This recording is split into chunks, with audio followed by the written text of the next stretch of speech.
বিসমিল্লাহির রহমানির রহিম।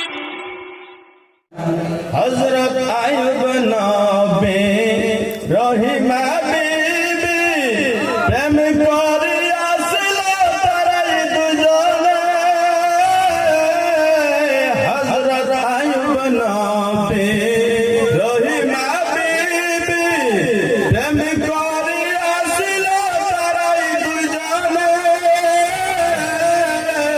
18 সাল জঙ্গলে কিরাই কাইলো তাহারে।